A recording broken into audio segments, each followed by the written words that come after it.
नमस्कार, संसद टीवी में आपका स्वागत है। मैं हूं आपके साथ अमृता चौरसिया। पेश है दिन भर की बड़ी और अहम खबरें, लेकिन बुलेटिन की शुरुआत सबसे पहले सुर्खियों के साथ। सार्वजनिक परामर्श के लिए मध्यस्थता विधेयक का मसौदा जारी। मुकदमेबाजी से पहले मध्यस्थता का प्रस्ताव। प्रक्रिया के दौरान की गई मध्यस्थता की गोपनीयता सुनिश्चित करने का भी प्रावधान।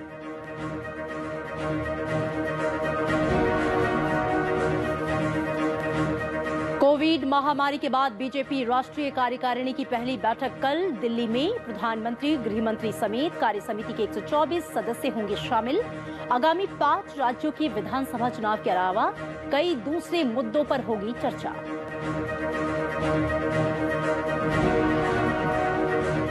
महाराष्ट्र के अहमदनगर जिले में अस्पताल में आग लगने से 11 मरीजों की मौत।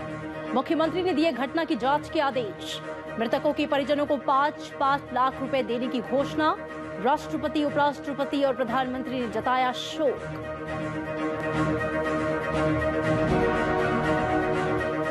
उत्तर प्रदेश के कानपुर में जीका वायरस का बढ़ा खतरा, 13 और नए मामले। मरीजों की संख्या बढ़कर हुई 79। मुख्यमंत्री योगी आदित्यनाथ का अधिकारियों को त्वरित और प्रभावी कदम उठाने के आदेश।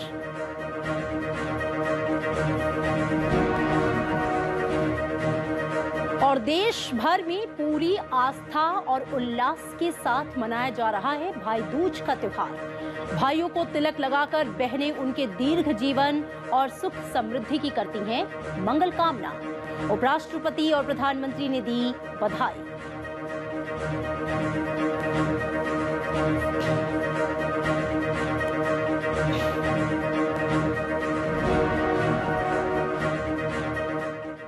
सरकार ने सार्वजनिक परामर्श के लिए मध्यस्थता विधेयक का मसौदा जारी कर दिया है। विधेयक में मुकदमेबाजी से पहले मध्यस्थता का प्रस्ताव रखा गया है। साथ ही तत्काल राहत की मांग के लिए सक्षम न्यायिक संस्थाओं और अदालतों से संपर्क करने के लिए वादियों के हितों की रक्षा का भी प्रस्ताव किया गया है। विधेयक में सफल मध्यस्थता समझौते को कानून सम्मत बनाया गया है।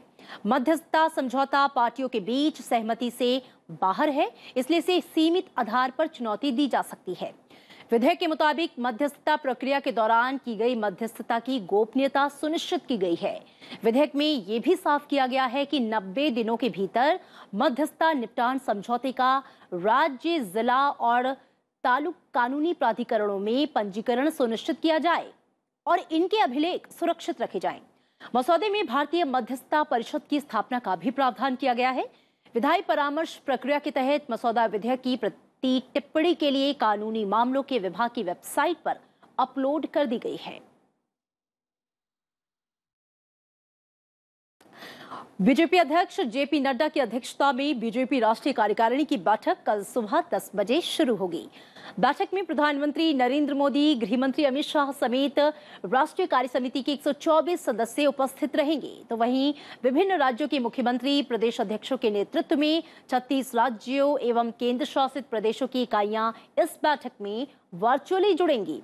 आगामी 5 राज्यों के विधानसभा चुनाव के अलावा कई अन्य समसामयिक मुद्दे इस बैठक के एजेंडे में शामिल हैं। भारतीय जनता पार्टी के राष्ट्रीय कार्यकारिणी की बैठक कल दिल्ली में होगी। बैठक की शुरुआत बीजेपी अध्यक्ष जगत प्रकाश नड्डा के उद्घाटन भाषण से होगी और प्रधानमंत्री नरेंद्र मोदी समापन भाषण देंगे। कोविड महामारी के बाद पार्टी की राष्ट्रीय कार्यकारिणी की ये पहली बैठक हो रही है। यूपी समेत 5 राज्यों के चुनाव पर रणनीति, सरकार की उपलब्धियों सहित कोविड टीकाकरण और अन्य सामयिक मुद्दों पर इस बैठक में चर्चा होगी।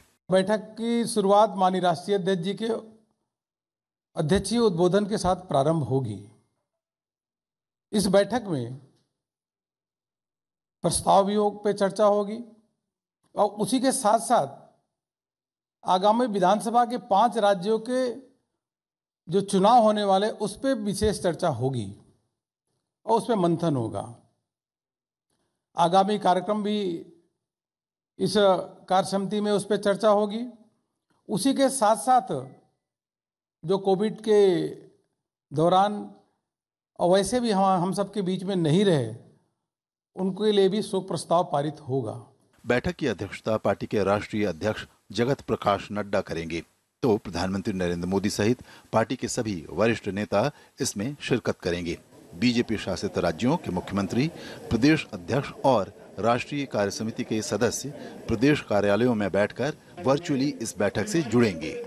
देश भर के कार्य समिति के सदस्यों को जो इसमें भाग लेंगे, उसमें उनको माननीय राष्ट्रीय अध्यक्ष जी का जो अध्यक्षीय उद्बोधन तो मिलेगा ही, उसके साथ साथ माननीय प्रधानमंत्री जी का कार्यकर्ताओं को दिशा निर्देश मिलेगा।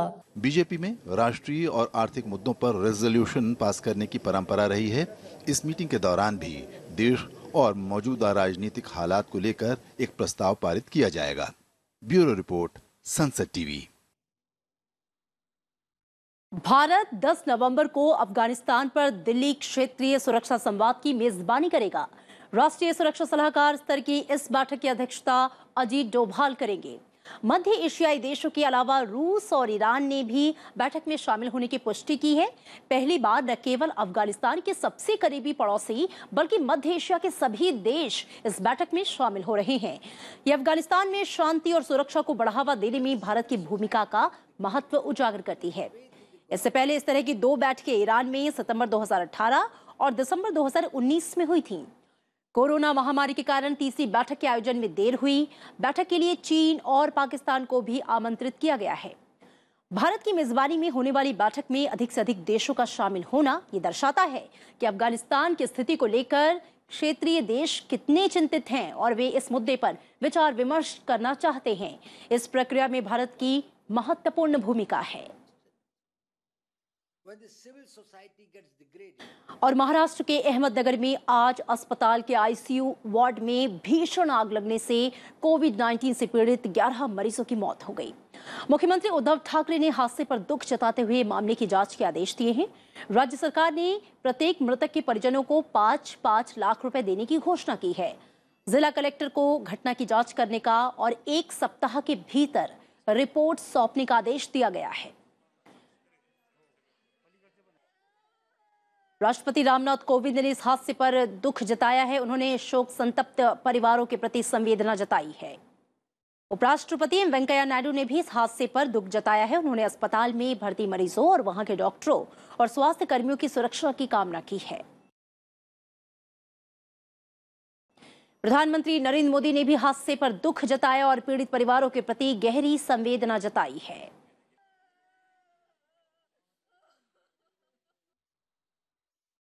और इधर बिहार में विशेष जांच दल जहरीली शराब हादसे की जांच करेगा। गोपालगंज और पश्चिम चंपारण जिलों में जहरीली शराब पीने से 33 लोगों की मौत हो गई थी, जबकि कई लोगों का इलाज चल रहा है। 17 लोगों की मौत गोपालगंज में और 16 की पश्चिम चंपारण के बेतिया में हुई। कई लोगों का अस्पताल में इलाज चल रहा है। इस सिलसिले में 19 लोगों को गिरफ्तार किया गया है। मुख्यमंत्री नीतीश कुमार ने मामले की जांच कर दोषियों के खिलाफ कड़ी कार्रवाई करने का आदेश दिया है। रेड हो रहा है, सब कुछ हो रहा है, लेकिन फिर भी इस तरह का काम किसी इलाके में कोई कर रहा है, ये तो बड़ी दुखद बात है। इसके बारे में तो पूरा प्रचार, तो एक और ज्यादा कैंपेन फिर से इसको प्रारंभ करना बहुत जरूरी है। लोगों को एक एक जगह बताना कि बहुत गंदी चीज है, शराबबंदी लागू है, अगर इस तरह से कुछ करिएगा तो आपको अब किस तरह से शराब लोग बना करके और कैसा गंदे तरीके से काम कर रहा है, ये लोग चले जा रहे हैं। तो इस पर और जो कार्रवाई है कानून के मुताबिक, वो तो कार्रवाई ऐसे लोगों पर होती है और होगी, लेकिन फिर भी एक पुनः जबरदस्त रूप से अभियान की आवश्यकता है। उत्तर प्रदेश के कानपुर में 13 और लोगों के संक्रमित होने के साथ ही जिले में जीका वायरस के मरीजों की जो संख्या है वो बढ़कर 79 हो गई है। जिले में जीका वायरस संक्रमण का जो पहला मामला है वो 23 अक्टूबर को भारतीय वायुसेना के अधिकारी में पाया गया। तब से अब तक यहां पर यह संख्या बढ़कर 79 हो गई। वायुसेना केंद्र के आसपास के इलाकों में लोगों के नमूने एकत्र किए गए थे, जिन्हें जांच के लिए लखनऊ के किंग जॉर्ज चिकित्सा विश्वविद्यालय में भेजा गया। जीका वायरस के लिए सकारात्मक परीक्षण किए गए 79 में से 9 भारतीय वायुसेना के लोग हैं। जीका वायरस से संक्रमित लोगों में 45 पुरुष और 21 महिलाएं शामिल हैं। स्वास्थ्य विभाग की टीम बुधवार को मरीजों और गंभीर रूप से बीमार लोगों को चिन्हित कर उनका इलाज कर रही है। जीका एक मच्छर जनित वायरस है और इसलिए मच्छरों से बचाव करना ही सुरक्षित तरीका है। बीमारी के प्रसार को रोकने के लिए स्वास्थ्य दल लार्वा विरोधी छिड़काव और बुखार के रोगियों की पहचान करने, गंभीर रूप से बीमार लोगों और गर्भवती महिलाओं की जांच करने समेत स्वच्छता कार्यक्रम चला रहे हैं। स्वास्थ्य विभाग के अधिकारियों से निगरानी और वायरस की टेस्टिंग के लिए घर घर जाकर नमूने लेना सुनिश्चित करने का आदेश दिया गया है। मुख्यमंत्री योगी आदित्यनाथ ने भी जीका वायरस का प्रकोप फैलने से रोकने के लिए त्वरित और प्रभावी कदम उठाने के आदेश दिए हैं।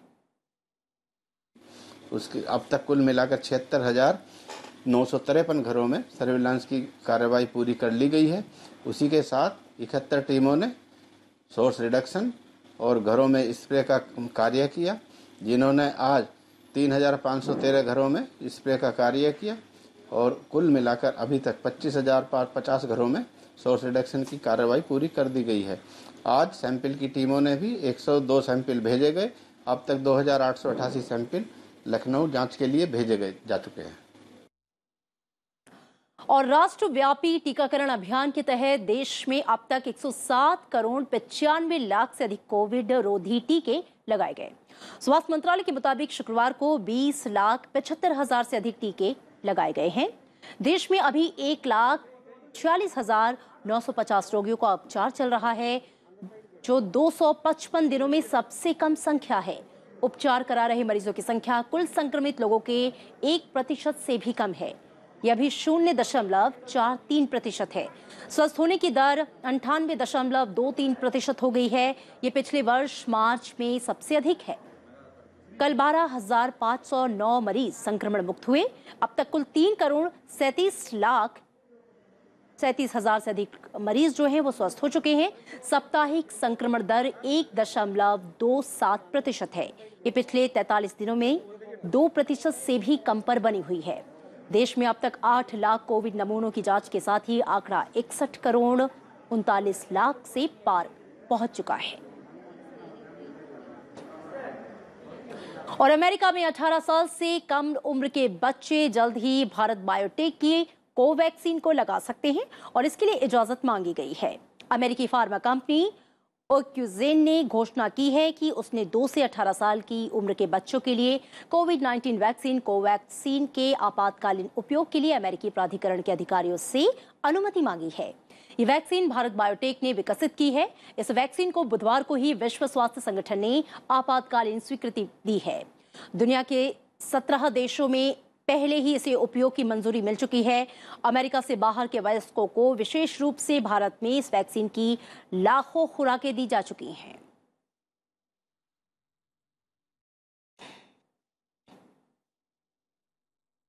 और इसी के साथ फिलहाल यहां पे रुकेंगे एक छोटे से ब्रेक के लिए।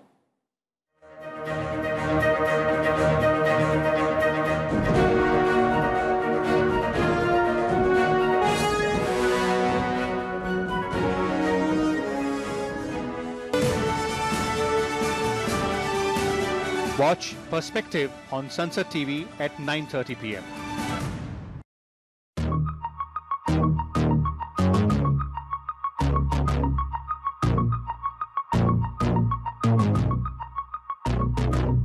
Legislative matters of states. Critical issues, state assemblies discuss and debate. Significant legislations cleared by state legislatures. What is the relevance and the impact on people? Watch the assembly debates on Sunset TV.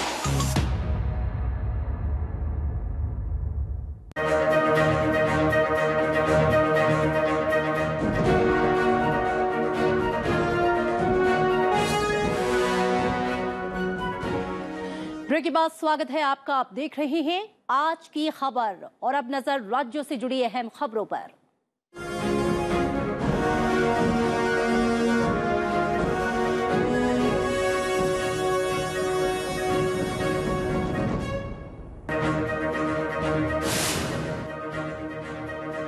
केंद्रीय राज्य मंत्री doctor L Murugan ने चेन्नई में हर घर दस्तक अभियान के तहत सेमा थम्बन नगर का दौरा किया और उन्होंने लोगों से कोविड वैक्सीन लगवाने की अपील की। उन्होंने कहा कि वैक्सीन राष्ट्र और परिवार की रक्षा की एक ढाल है।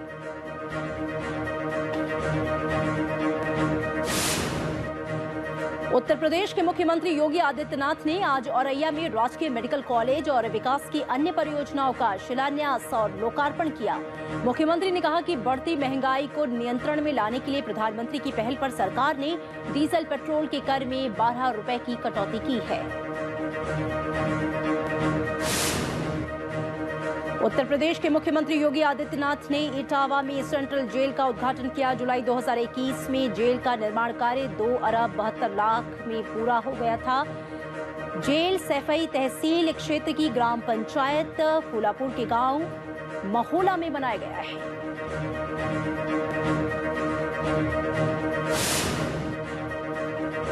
मणिपुर के मुख्यमंत्री एन बीरेन सिंह ने पिछले कुछ वर्षों के दौरान राज्य में शांति बहाली के लिए पुलिस की सराहना की। मुख्यमंत्री ने इम्फाल के पेंगई स्थित राज्य पुलिस ट्रेनिंग कॉलेज में सिविल पुलिस कांस्टेबल के 48वें बैच और राइफलमैन के 55वें बैच की संयुक्त पासिंग आउट परेड का निरीक्षण भी किया।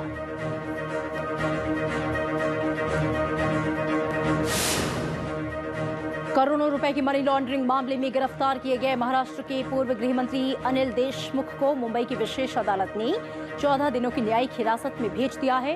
कोर्ट ने अनिल देशमुख की ईडी हिरासत को आगे बढ़ाने से इनकार कर दिया।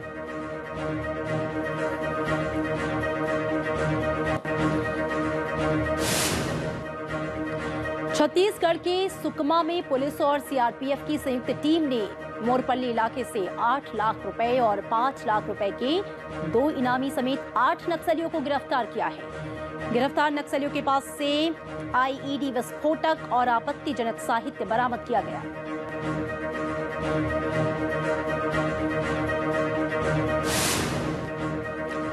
तटरक्षक बल ने कर्नाटक के कारवार के पास मछली पकड़ने गए 7 मछुआरों की जान बचाई है। नाव में अचानक से आग लगने के बाद मछुआरे फंस गए। तटरक्षक बल को आग पर काबू पाने में करीब 3 घंटे का समय लगा।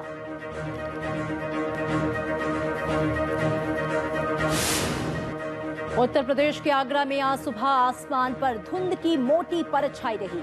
धुंध में ताजमहल भी समा गया। नेशनल हाईवे पर विजिबिलिटी शून्य रही। राहगीरों की आंखों में जलन और सांस लेने में खासी दिक्कतों का सामना करना पड़ रहा है।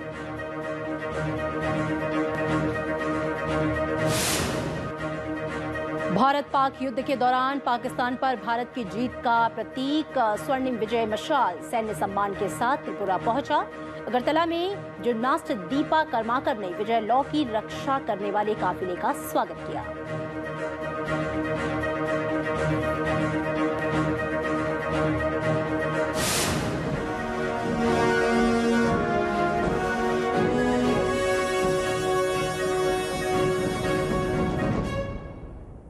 और अब कुछ और अहम खबरों पर नजर।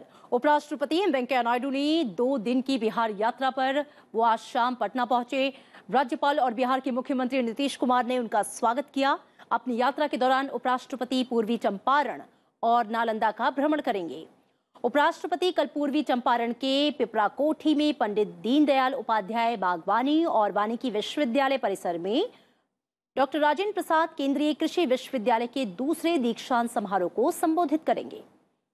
इस अवसर पर कृषि और संबंध विषयों से सभी 400 छात्रों को डिग्री प्रदान करेंगी। बाद में उपराष्ट्रपति नालंदा विश्वविद्यालय परिसर में 6ठे अंतर्राष्ट्रीय धर्म सम्मेलन का उद्घाटन करेंगे। इस सम्मेलन में देश विदेश के लगभग 200 प्रतिनिधि और विशेषज्ञ हिस्सा ले रहे हैं।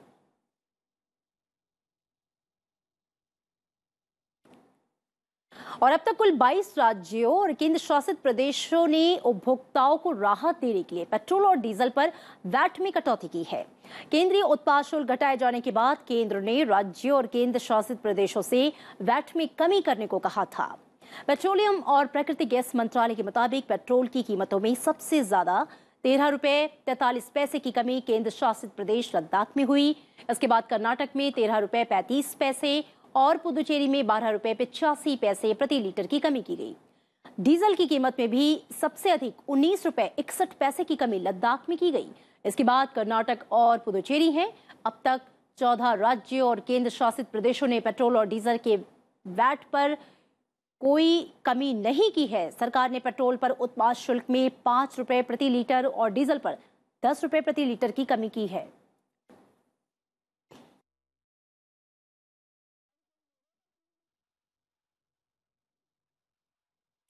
और दिल्ली एनसीआर में दिवाली के बाद धुंध की मोटी परत छाई हुई है। यहाँ पर वायु गुणवत्ता का सूचकांक यानी कि AQI 5 साल के सर्वाधिक स्तर पर चला गया है। हवा की गुणवत्ता खराब होने के कारण लोगों को गले में खराश और आंखों में पानी आने की दिक्कतों से जूझना पड़ रहा है। दिल्ली प्रदूषण नियंत्रण कमेटी यानी कि DPCC के आंकड़ों के मुताबिक कई इलाकों में AQI का जो इंडेक्स है वो 450 को पार कर गया है। पिछले साल दिवाली के दिन AQI जो है वो 435 था। दिल्ली में प्रदूषण का स्तर गंभीर की श्रेणी में आने के बाद से नगर निगम लगातार फॉगिंग कर रहा है। पेड़ पौधों पर पानी का छिड़काव कराया जा रहा है ताकि इससे प्रदूषण जो है वो कम हो सके। पराली के हो रही जलन को कम करने के लिए विशेष छिड़काव भी किए जा रहे हैं। दिल्ली एनसीआर में प्रदूषण बढ़ाने में पराली का योगदान इस साल 36% रहा, जो इस मौसम में अब तक का सबसे अधिक उत्सर्जन है। पंजाब में पराली जलाने से रोकने के लिए कई उपाय किए जा रहे हैं। यहाँ पिछले 2 दिन में करीब 8000 से अधिक घटनाएं दर्ज की गई।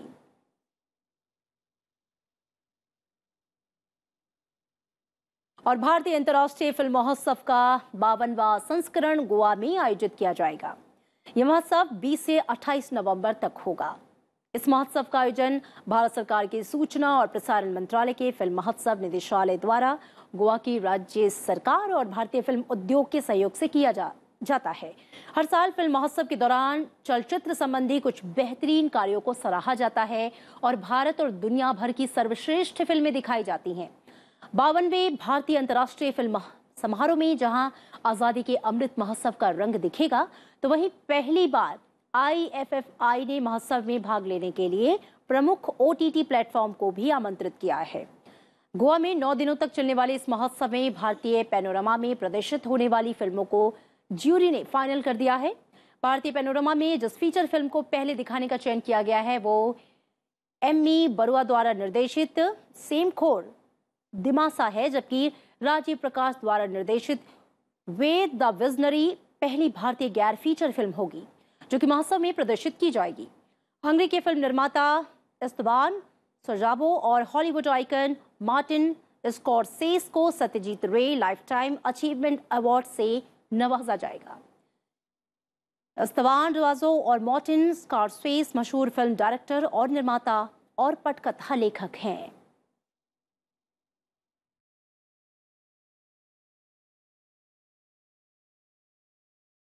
सर्दियों के मौसम में होने वाली बर्फबारी के मद्देनजर उत्तराखंड में स्थित भगवान शिव के धाम केदारनाथ मंदिर के कपाट आज बंद कर दिए गए।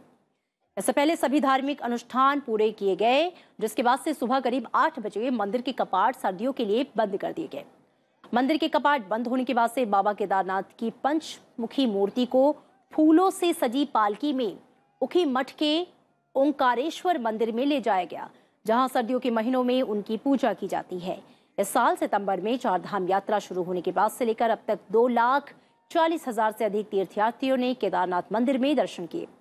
इससे पहले शुक्रवार को गंगोत्री धाम के कपाट भी बंद कर दिए गए। यमुनोत्री धाम के कपाट भी आज बंद किए गए। 20 नवंबर को बद्रीनाथ मंदिर के कपाट बंद होने के साथ ही 4 धाम यात्रा संपन्न हो जाएगी।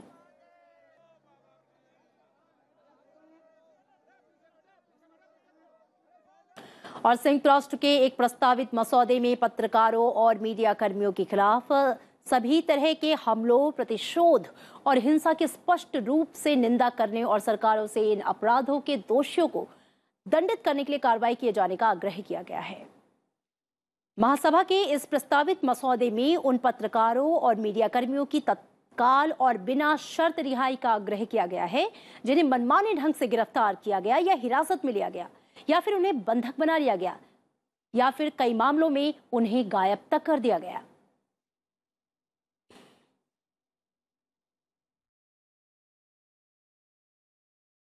और आज देश भर में भाई दूज का त्योहार आस्था और हर्षोल्लास के साथ मनाया जा रहा है। इस मौके पर बहनें अपने भाइयों को तिलक लगाकर उनके दीर्घ जीवन और सुख समृद्धि की मंगल कामना करती हैं। इस मौके पर आज सुबह उत्तर प्रदेश के प्रयागराज में लोगों ने यमुना नदी में स्नान किया और पूजा अर्चना की। प्रयागराज की यमुना नदी की कई विशेष मान्यताएं हैं, इसलिए पर्व पर यहाँ पर भक्तों का तांता लग जाता है। उपराष्ट्रपति एम वेंकैया नायडू ने भाई दूज के अवसर पर शुभकामनाएं दी हैं। उन्होंने महिलाओं की गरिमा और सुरक्षा सुनिश्चित करने और उन्हें सशक्त बनाकर सभी क्षेत्रों में बराबर अवसर उपलब्ध कराने का संकल्प लेने की अपील की। प्रधानमंत्री नरेंद्र मोदी ने भाई दूज के पावन अवसर पर लोगों को बधाई दी है।